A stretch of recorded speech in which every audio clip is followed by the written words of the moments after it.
Thiruvananthapuram Kedaram shopping കോംപ്ലക്സിലെ drainage pipe line പൊട്ടിയതോടെ ദുരിതത്തിലായിരിക്കുകയാണ് വ്യാപാരികൾ. കോംപ്ലക്സിലെ ഏറ്റവും മുകളിലെ ഡ്രൈനേജ് പൈപ്പ് ലൈൻ പൊട്ടിയതിനാൽ താഴെയുള്ള കടകളുടെ മുന്നിലൂടെ ഒഴുകുന്ന ഡ്രൈനേജ് വെള്ളമാണ് വ്യാപാരികളെ ബുദ്ധിമുട്ടിലാക്കുന്നത്. കോർപ്പറേഷന്റെ കീഴിലുള്ള ട്രിഡ വിഷയത്തിൽ വേണ്ട നടപടികൾ സ്വീകരിക്കുന്നില്ലെന്നാണ് വ്യാപാരികളുടെ പരാതി.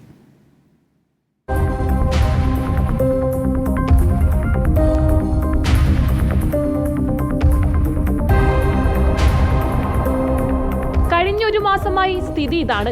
കേദാരം ഷോപ്പിംഗ് കോംപ്ലക്സിന്റെ മുകളിലെ ഡ്രൈനേജ് പൈപ്പ് ലൈൻ പൊട്ടിയതോടെ താഴത്തെ നിലയിലെ കച്ചവട സ്ഥാപനങ്ങളെയാണ് ഇത് പ്രതികൂലമായി ബാധിക്കുന്നത്.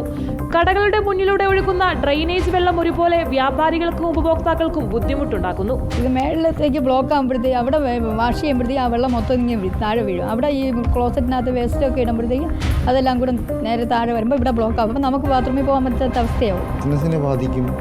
കസ്റ്റമേഴ്സ് പിന്നെ ഒരു പ്രാവശ്യം വന്ന് ഇതൊക്കെ ഈ അവസ്ഥ കണ്ടു കഴിഞ്ഞാൽ പിന്നെ രണ്ടാമത് വരണമെന്നില്ല. അവർ അതോടുകൂടി അങ്ങ് പോയെന്ന് വരും.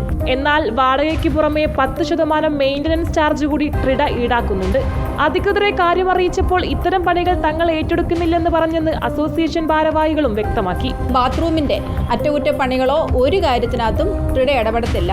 മറിച്ച് അസോസിയേഷൻ അത് ചെയ്യണം എന്നുള്ളതാണ്. അസോസിയേഷൻ അത് ചെയ്യാനായിട്ട് ഞങ്ങൾക്ക് ഫണ്ടില്ലാത്ത സ്ഥിതിക്ക് ഞങ്ങൾ എവിടുന്ന് എടുത്തിട്ട് ഇത് ചെയ്യും.